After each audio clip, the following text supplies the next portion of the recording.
Alright, to help out with sketchbooks and our assignments, I'm going to send quick little videos of what we discussed in class. So, always on the left side of your sketchbook will be your notes, will be something we always print in. So your students should have their notes.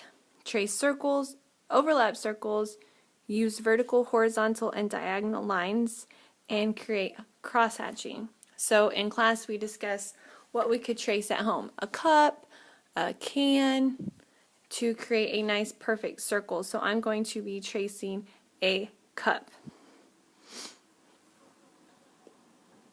Also using a pen because it shows up, but your student should be using a pencil.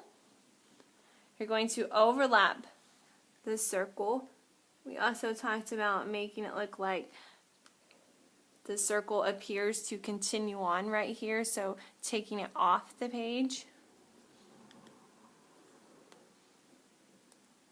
All right.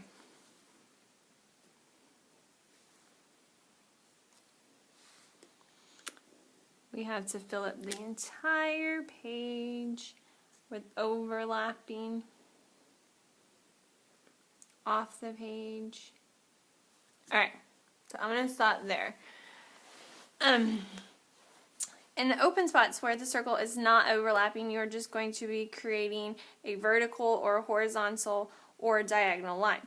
In the overlapping area is where the cross hatching is going to be. So I might go in here and create diagonal lines.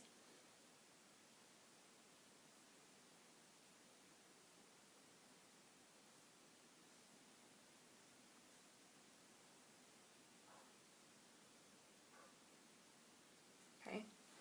And then here, there's no overlapping, so maybe I will create just vertical lines.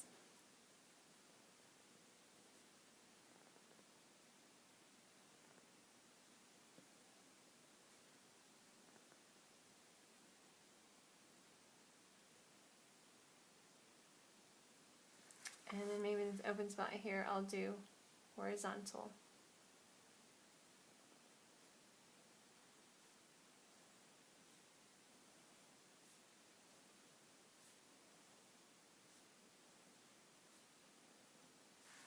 Okay. So where it's overlapping is where I'm going to start cross hatching. So I can come in here and do diagonal lines.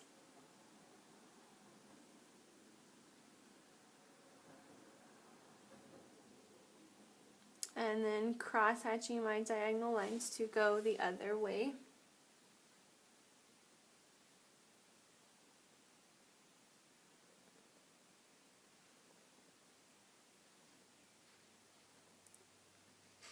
Alright, so that is going to be considered a level 2 because I only use 2 lines. So to go to a level 3, I could go vertical,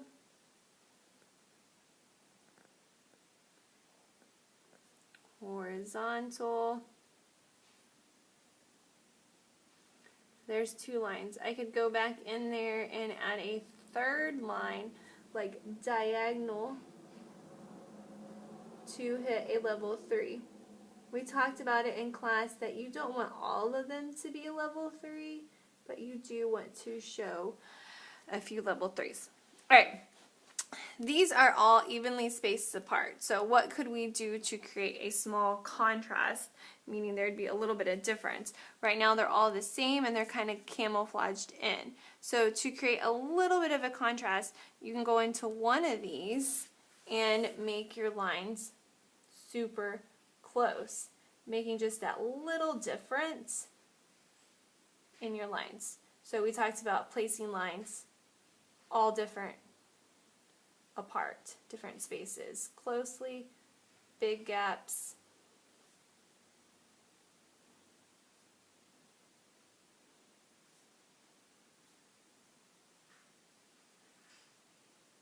Alright, and there we go. That just creates a little bit of a difference.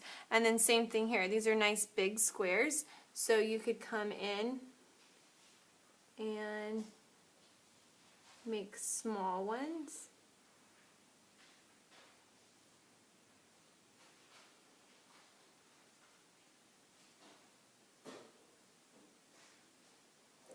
also show a difference, a little contrast.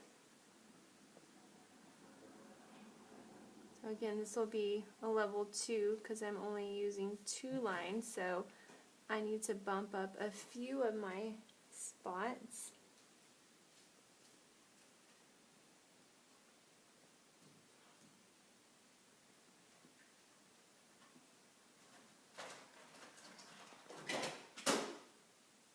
Okay, and then I would continue to crosshatch in all the spots that are overlapping, and then continue to have horizontal and vertical lines in there.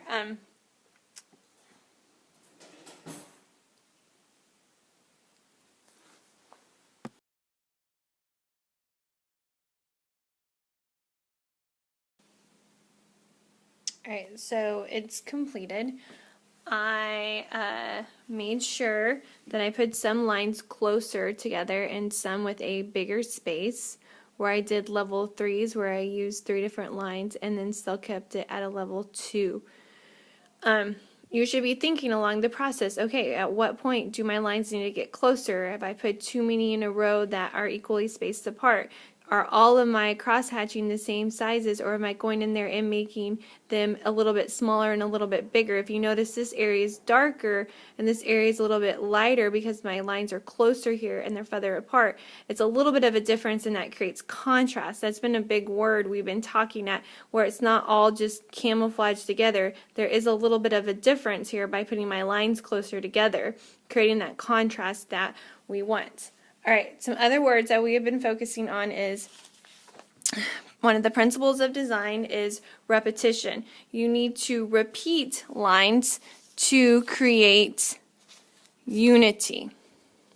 Okay, so my example with them is when you're out and about and you're in the grocery store and you see that little boy that has the cowboy hat on and the superhero mask, with his church tie on, with PE shorts on, with rain boots on. There's no unity in the little boy's outfit. He does not look like one outfit. It's just a bunch of different little things. So in art, it's kind of the same. If you repeat things, I always ask the girls, okay, why did you put that pink bow on? Well, it's because I have pink in my shirt today. Well, you're creating repetition. You're repeating that color, making unity so your outfit all belongs together. So that is something we've been really focusing on. All right, we have completed our first element of art, line, and we're going to start next week on shape.